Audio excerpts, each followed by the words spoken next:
Why? Because today, Russia and now China has added their name to the list of don't do anything in Syria. So now we have Russia, Iran, and China telling us, mind your own business. Now, America, unless you're willing to get into World War III and go up against Russia, Iran, and China. And poke another hornet's nest of Muslim extremism. Are you out of your mind? Why? Are you out of your mind? We don't survive that. It's crazy. They lied to us. They played on our fears. That is exactly what will be said. And knowing progressives, they themselves will say it. They themselves will bring it on.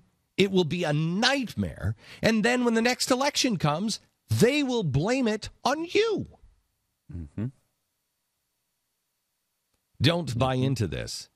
Do not buy into this. Well, only 9% of the American people are. I know that. If they do this, they're doing it without any support. But you know what? From America. America, you have got to become... I am not an anti-war protester. I am not a guy who goes marches in the streets and says no war and carries no war signs and, you know, that America is baby killers, because we're not baby killers.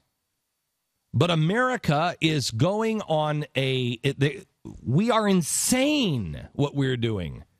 And we have to find a way to support our troops and yet say, stop the war. If we are not marching in the streets to stop a war, if we are not standing up and having anti-war rallies, because we are on the right side. Now, maybe there's a lot of people like John McCain and Lindsey Graham who will want to paint you as extremists or whatever, and the president will want to do the same thing. But I'm telling you, pay no attention to the media, pay no attention to the people in Washington. This is a paper tiger. They have nothing left. No one is listening to them anymore. They are not listening. If we unite on things that are uniting, the reason why this president was elected in the first place is because he was anti-war.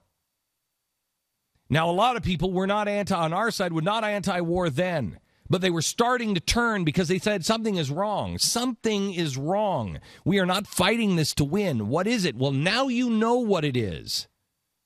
Now you know what it is. It's political correctness. It is the Bush administration being in bed with the Muslim Brotherhood and the Saudis just as much as this president.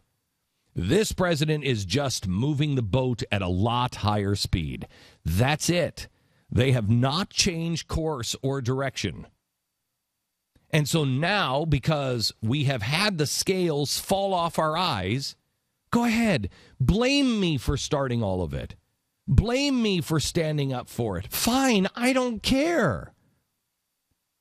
Don't let that put the scales on your eyes that you are changing your position. Don't let that, your hatred for me or your hatred for the right or whatever, that's fine. Let's hate each other later. What do you say? Let's save some lives. Let's save our country. And I would be saying, because I did say exactly the same thing, I just wasn't on the all-powerful Fox at the time. I was on CNN. And so everybody wanted to watch that one, and everybody's like, well, I thought he was a liberal or somebody because he was saying bad things about George W. Bush. No, I'm just honest. And when something's not right, I'll recognize it. Will the rest of the country? The answer is yes. Yes, they will. We have an opportunity not to join arms with Occupy Wall Street, but to join arms with Democrats and true non-progressive liberals. Liberals who might think differently than you. They might think that things, we should have a bigger government and we should have a little bit more here, a little bit more here, but they are not into the controlling of your life, the spying on your life, and they are not into the wars in our lives. Give some liberals the benefit of the doubt that they are not progressives. They do not believe that the government should be telling everyone how to live their life. But nobody is expressing that to them. They have no home.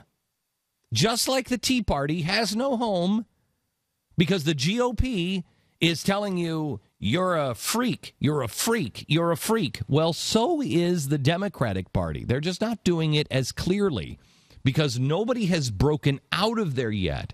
But I will tell you that that is coming. The Sumner moment, what was the Republican Party in the first place? It was made of Whigs and Democrats. People from both sides of the aisle that said these two parties are insane. And I'm not going down there.